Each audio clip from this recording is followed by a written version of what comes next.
provide a consoling sense of identity or belonging, but they do not actually help us see clearly or make good decisions. And resorting to them can have dangerous social and political consequences. How can we navigate better as individuals and as a society in this age of informational overwhelm? How do we ward off confusion, avoid mental traps, and sift sense out of nonsense? How do we make decisions and solve problems collaboratively with people who interpret information differently or have different values than we do? The three of us, a physicist, Saul, a philosopher, John, and a psychologist, Rob, have been working closely together for nearly a decade on a project to help our students learn to think about big problems and make effective decisions in this too much information age. We began our collaboration in 2011 in response to what was already a worrying trend toward no-think, politics-driven decision-making. An issue like raising the national debt ceiling, for example, was being debated that summer as if it were a religious schism, rather than a simple, practical, probably even testable question of what economic approach would work best to improve the country's economic well-being. Most of the arguments, both yea and nay, betrayed equal disregard for or ignorance of the most basic principles of scientific thought. We began to wonder whether it might be possible to first articulate and then teach the principles that would lead to clearer thinking, more rational arguments, and a more fruitful collaborative decision-making process. The result was a team-taught, multidisciplinary Big Ideas course at UC Berkeley, intended to teach students the whole gamut of ideas, tools, and approaches that natural and social scientists use to understand the world.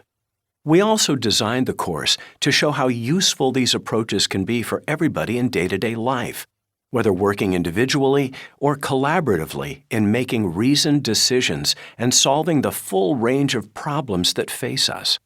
To our great satisfaction, the course has been both popular and successful and has since been replicated and adapted by other teachers at a growing number of other universities.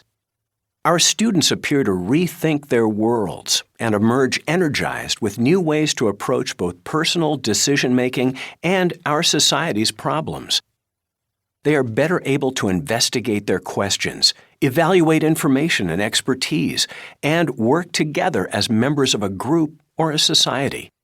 Inspired by their enthusiasm, we began to think about new ways to share these tools. And this new way of thinking and working together beyond the classroom with students and citizens of all ages. We have become ever more concerned that our society is losing its way, causing suffering, and missing great opportunities simply because we don't have the tools that could help us make sense of the extraordinary amount of complex, often contradictory information now available to us. Practical problem solving can come to a standstill when we cannot ascertain the facts of the problems, or when those problems require communal or political solutions, even agree with others on what those facts are. We humans, who can figure out rocket science and fly to the moon, can't always figure out how to navigate uncertainty and conflicting points of view to make a simple, reasonable decision when we need to. How did we fly to the moon? How is it that we have, through centuries of our own efforts as a thinking species, progressively reduced hunger and expanded longevity for an increasingly large fraction of humanity? How did we reach a world where most have access to magical communications capabilities and seemingly infinite information?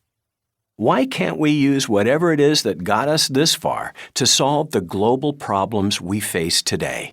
Problems like the pandemic, climate change, poverty, and so on.